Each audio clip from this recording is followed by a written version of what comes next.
lama dia muncul akhirnya memberanikan diri muncul. Iya, alhamdulillah kabar aku baik-baik aja dan semoga baik-baik terus.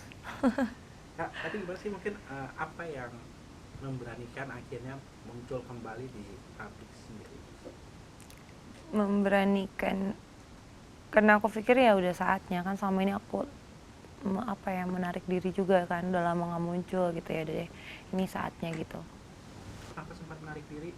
Apa yang membuat menarik diri dan menghindari publik, bahkan ingin menyendiri sendiri mungkin? Pertama mungkin karena eh, pengacara sebelumnya melarang gitu kan, kayak jangan dulu deh gitu kan. Ya udah akhirnya lama kok nyaman ya gitu, nyaman ya, nyaman untuk menarik diri gitu. Dan akhirnya karena konsultasi sama yang sekarang gitu, sama abang lawyer yang sekarang, menarik dirinya aku lebih ke mempersiapkan mental gitu, lebih ke hal-hal yang positif lah gitu. Tip, nah, selama menaik diri apa aja sih mungkin sempat sempat sakit juga waktu itu Iya, seperti sakit. darah itu, bisa ceritakan kenapa dan kapan dan bagaimana? Kalau bagaimananya itu, kalau dibilang bagaimana nggak masuk akal ya gitu karena sakitnya bukan sakit medis gitu, karena udah 2 kali juga ke rumah sakit nggak ada apa-apa gitu. Terus kejadiannya tuh cepet banget, aku lupa kalau tanggalnya aku lupa, yang pasti kalau bulannya ya sekitar bulan apa ya, Januari, Februari, Maret, April mungkin ya, Mei, Mei Juni, itu cepet banget. Dan sembuh ini ada lagi, sembuh ini ada lagi, bener-bener nggak ada jeda gitu. Itu kondisi hidungnya keluar darah dan ada Iya, benar ada belatung. iya, bukan dari hidung. Kalau belatung itu udah pas Rukia, pas masih di Sukabumi, sakit pinggang menggigil yang sama seperti yang aku ceritakan di Instagram gitu.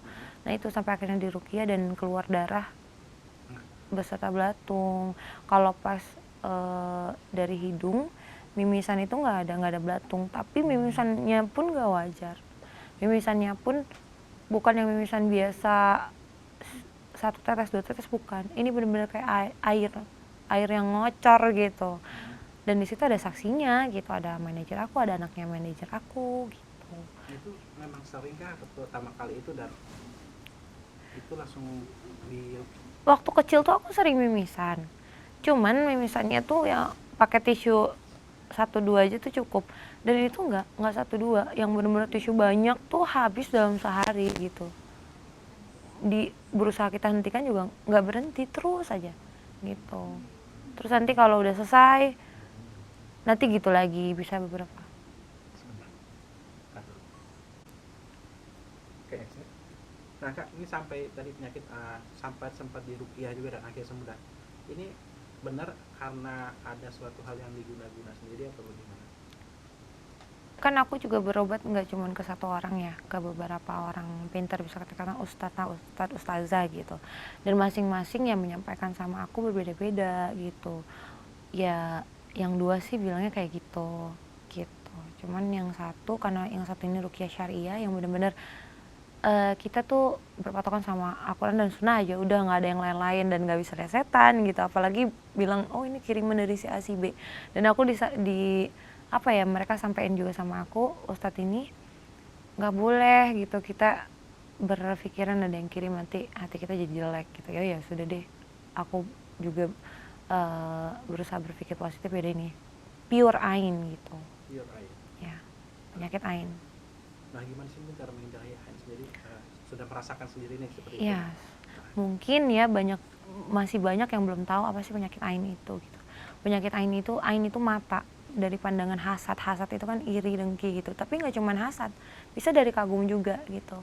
Kagum juga itu bisa mengakibatkan penyakit ain gitu. Makanya cara menghindarinya adalah ketika kita udah tahu, kita memuji, ya kita ucapkan Masya Allah. Dan itu nggak cuma berlaku untuk manusia aja gitu, bisa ke barang yang mati juga gitu. Contohnya ya gitu, kayak ih dia cantik banget ya, mukanya nggak ada jerawatnya, bisa-bisa tiba-tiba bisa ada jerawatnya gitu. Oke, Kim, sempat menarik diri, nama iklim hakim kan sempat heboh. Berat ya sih mungkin menghadapi semua itu sendiri. Berat pasti ya, berat banget. Terus sempet kayak ke beberapa tempat itu ngerasa insecure, kayak aduh gue takut nih gitu loh. Karena banyak, nggak bisa kita pungkirin juga, ini banyak dampak negatifnya dan bikin orang berpikiran negatif juga kan sama aku gitu. Jadi sempet kayak yang sembunyi-sembunyi, kalau misalnya makan di luar pun kayak aduh nengok kanan kiri dulu, kayak nggak nyaman banget gitu. Takut seperti apa? Rasa takut itu sampai mungkin sampai ingin menyendiri sendiri dan Iya, lebih takutnya tuh lebih ke pengennya sih kayak gue tuh nggak seperti yang lo orang omongin, lo orang bayangin gitu. Bawahnya tuh pengen pengen nggak gitu kok, nggak gitu gitu. Tapi gimana ya, nggak bisa semua orang kita tutup mulutnya atau tangannya untuk berkomentar negatif kan. Jadi itu nggak, mental aku pada saat itu nggak cukup kuat gitu. tapi juga dengan keluarga anak-anak sendiri mungkin salah satu obatnya juga Salah satu obatnya itu ya anak aku yang bikin aku kamu nggak bisa gitu kalau misalkan kamu terpengaruh sama hal ini, gimana anak kamu gitu. Dan banyak, istilahnya banyak orang yang bergantung sama aku juga kan gitu loh. Jadi itu juga sih yang bikin aku uh, yuk kuat lagi gitu, bangkit lagi gitu. anak muda sih. Anak aku tanggal 27 ini umur 4 tahun. 4 tahun. Nah, artinya kan sudah mungkin bisa mengetahui ada apa dan posisi ibu ini sedang sedih. Iya, anak aku itu di umur 4 tahun, bahkan dari umur 3 tahun dia tuh ngomongnya udah Masya Allah banget ya gitu, ngomongnya lancar. Karena aku juga ajak dia komunikasi kayak gini. Jadi dia tuh ngerti, paham banget ketika aku ada yang terjadi sama aku gimana-gimana dan dia menyaksikan.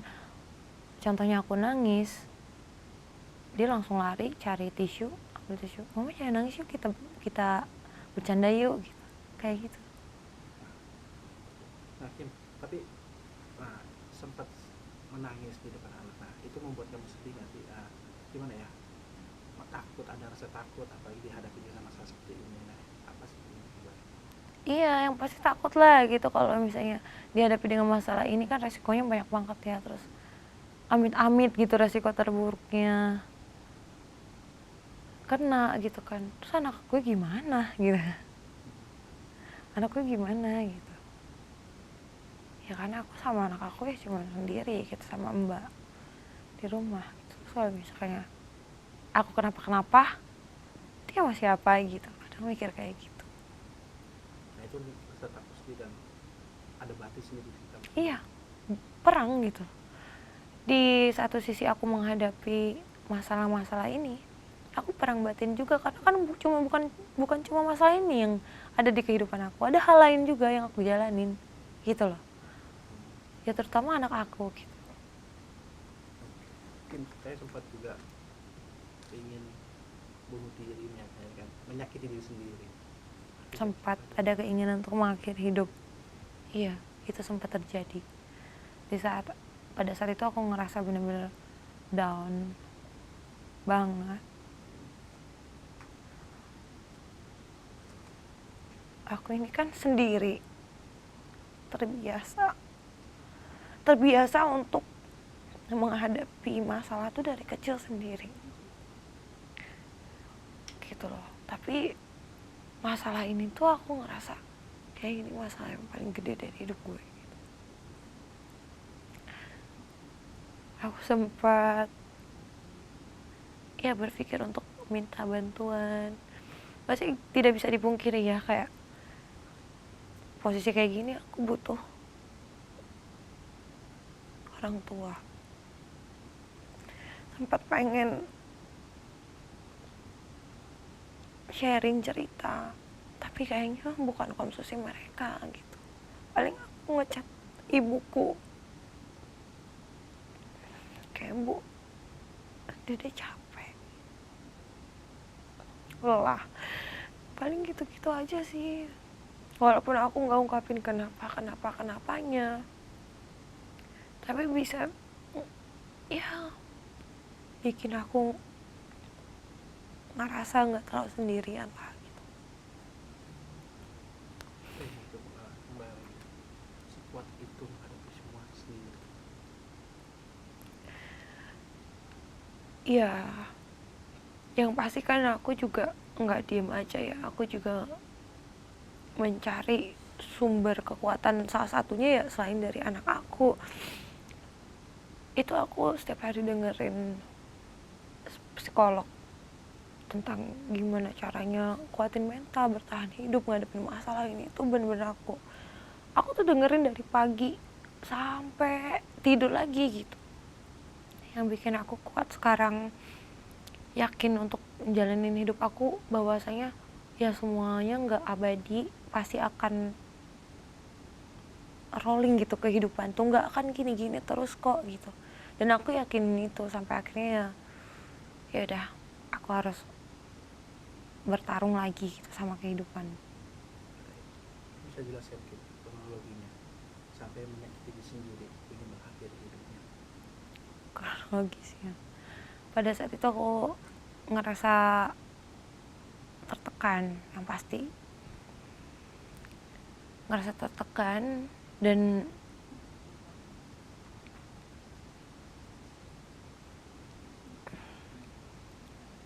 cukup complicated ya masalahnya. Apa saja Kim?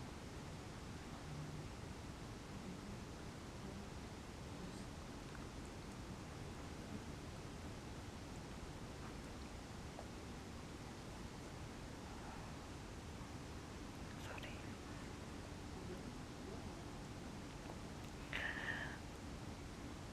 Soalnya kalau inget ke situ nyesel ya. Nyeselnya tuh dilihat sama anak. Itu sih. Nyeselnya dilihat sama anak. Anaknya kejadian itu sendiri di depan mata kamu. Dan aku nggak tahu kalau anak aku lihat itu aja.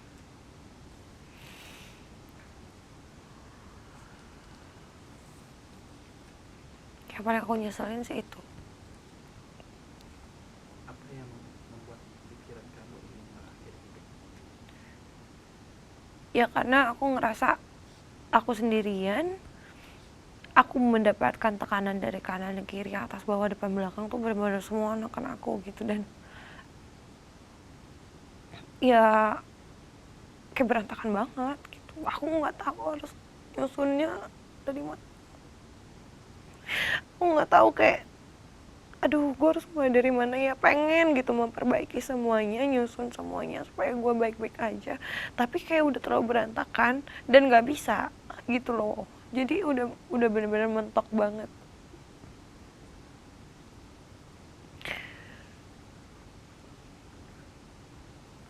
Kim,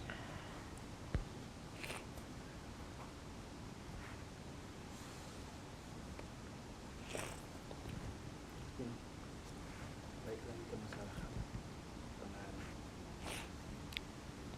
mencabut kuasa hukum berasma sendiri ya, itu bisa dijelaskan?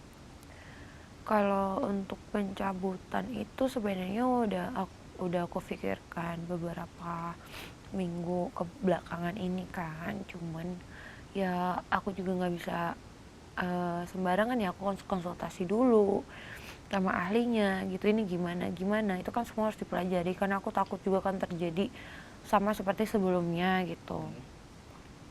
Kepada klien yang sebelumnya gitu, sampai pada akhirnya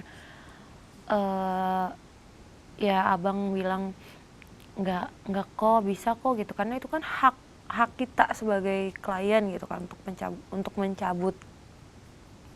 Ya udah deh, akhirnya aku mutusin untuk cabut dan kirim itu lewat surat gitu, jadi tertulis gitu, dan aku tanda tangan di atas materai. Ya memang benar adanya, aku sempat disomasi sampai 2 kali ya memang, dan udah kita jawab somasinya gitu. Apa yang alasan kamu ingin mencabut kuasa hukum asma?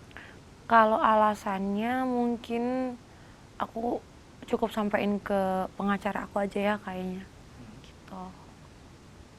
Ada tekanan sendiri? Kalau dibilang ada tekanan, mungkin ada lah gitu, karena kan gimana ya, Ya kalau aku bilang sama teman aku yang lain ya bilangnya ya biasalah gitu kan, udah biasa begini-begini. Tapi menurut aku nggak biasa gitu, jadi tekanan juga buat aku. Jadi nggak aku lanjutin. Pengalaman kamu selama dipegang oleh Kang Rasma sendiri seperti apa? Adakah rasa nyaman sendiri kah? Atau bagaimana kah? Atau seperti apa? Ya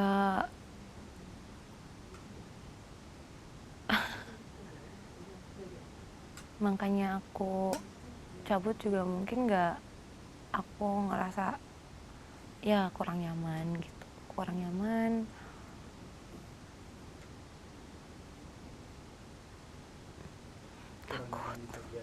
Kurang nyaman di bagian mana? Aku Oke. Kim, tapi kamu sendiri dengan Mbak Hotman sendiri bermasalah dengan Mbak Hotman juga. Nah, itu seperti apa sih? Sudah sejauh mana kan sempat ke Komnas HAM sendiri. Nah, selama di Komnas HAM itu apa yang membuat kamu sampai ke Komnas perempuan maksudnya? ya kalau kita kan ikut arahan dari pengacara aja gitu. Jadi ya pengacara mengarahkan kemana, ya kita ikutin gitu. Itu arahan pengacara dulu ya? Arahan dari pengacara? Iya, karena kan kita udah tumpukan semua ke dia kan gitu. Kita udah serahin. Jadi ya ketika kita udah kamu jangan mau ya diwawancara dulu ya, kita nggak wawancara gitu. Sekarang kamu kesini, besok ini ya udah kita ikutin aja gitu. Nah, tapi di situ juga dituding bahwa pelecehan seksual itu sendiri, versi kamu sendiri gimana sih? Versi aku sendiri, aduh kalau masalah itu gimana ya intinya kita orang awam datang untuk nggak datang juga sih sebenarnya gitu, diminta untuk bertemu ya konsultasi apa segala macam, hanya menceritakan ya apa yang terjadi gitu kan, yang mengalir gitu aja gitu loh. Kronologinya katanya dari di unang syuting segala macam, Di unang syuting untuk syuting pakai pakaian seksi gitu. Nah itu benar ya sih? oh kalau untuk itu kan memang aku emang ada bilang itu kan dari awal. Pernah pada saat itu mau syuting, kamu pakai baju seksi ya gitu-gitu kan. Oh emangnya boleh ya gitu kan, syuting kan setahu aku nggak boleh gitu. Nggak apa-apa dia bilang gitu kan. Sampai aku kirimin foto-foto bajunya juga kok masih ada gitu. Aku kirimin nih, kamu pilihin yang mana gitu, karena kan aku juga takut salah gitu kan. Sampai aku beli beberapa baju, 3 baju kalau nggak salah pada saat itu, dan datang ke kantornya nggak sesuai. Oh kata Aspias bilang ini kayaknya nggak boleh deh gitu, nggak boleh. Sampai akhirnya kita telat karena kita nunggu baju datang, baju yang lain gitu. Akhirnya baju itu datang, kita sampai di tempat lokasi syuting yang kebetulan itu salah satu mall gitu. Sampai akhirnya aku beli baju lagi di situ gitu, dan itu beli pakai duit sendiri. Tapi kamu sendiri kan katanya Bang Hotman kan pelecehan seksual sendiri, Bang Hotman membantah atas dasar suka sama suka sendiri. Nah untuk kamu sendiri bagaimana sih? Apakah memang betul atau bagaimana sih? Mungkin tadinya mengarah ke hubungan yang apa ya, bisa dibilang pacaran gitu ya mungkin. Tapi iya mengarah ke sana, tapi kan pacaran itu kedua belah pihak gitu ya. Pada saat itu kan ada salah satunya tidak berkenan gitu kan. Artinya diri kamu tidak siapkah atau gimana? Iya, aku nggak siap dalam arti ketika aku menjalani hubungan tuh aku nggak main-main kan, bukan untuk permainan ya. Ya udah deh misalnya, ya udah deh yang penting gue dapet apa tenar apa segala macam. Aku kan nggak kayak gitu, dan itu yang udah aku sampaikan juga sih gitu sama beliau pada saat itu ya. Dan itu Bang Rasman bilang ada pelecehan seksual. Nah artinya tidak adakah atau gimana sih? Itu aku nggak bisa jawab. Oke. Nggak bisa jawab. Pertanyaan terakhir ya? Kim, tapi kenapa kan kamu ganti pengacara baru sendiri ya? Nah itu sejak kapan dan lebih nyaman yang sekarang kah? Iya, kalau dibilang lebih nyaman, iya nyaman, jauh lebih nyaman. Terus nih sejak kapan? Jadi aku itu udah mikirin ini tuh dari jauh-jauh. Terus akhirnya aku konsultasi, datang konsultasi tuh bukan sama Bang Farid dulu ya, sama temen aku yang lawyer dulu, karena aku sama dia tuh kenal udah lama banget gitu. Sampai akhirnya ya udah gitu, akhirnya aku bikin surat pencabutan, aku kirimin pada tanggal 16, aku baru tuh berani datengin abang, bang tolong dibantu gitu. Sampai akhirnya mungkin tanggal 18, itu tanggal 18-an lah kita ketemu gitu, sampai pada akhirnya aku tanda tangan kemarin itu gitu. Oke. Nah kamu sendiri ada ingin permintaan maaf sendiri untuk Bang Hotma sendiri kan? Sudah ada hubungan gak sih, mungkin ada komunikasi sendiri? Nggak ada komunikasi sama sekali. Tapi katanya nih kalau kamu buka-bukaan sendiri dan minta maaf kan akan diringankan hukuman sendiri. Sebenarnya buka-bukaan di tempatnya, pada tempatnya gitu. Apalagi proses hukum udah berjalan, mari kita buka gitu kan. Terakhir mungkin ada yang disampaikan Bang Hotman? Halo abang, semoga sehat selalu, itu aja. Semoga sehat selalu, sehat-sehat terus lah gitu.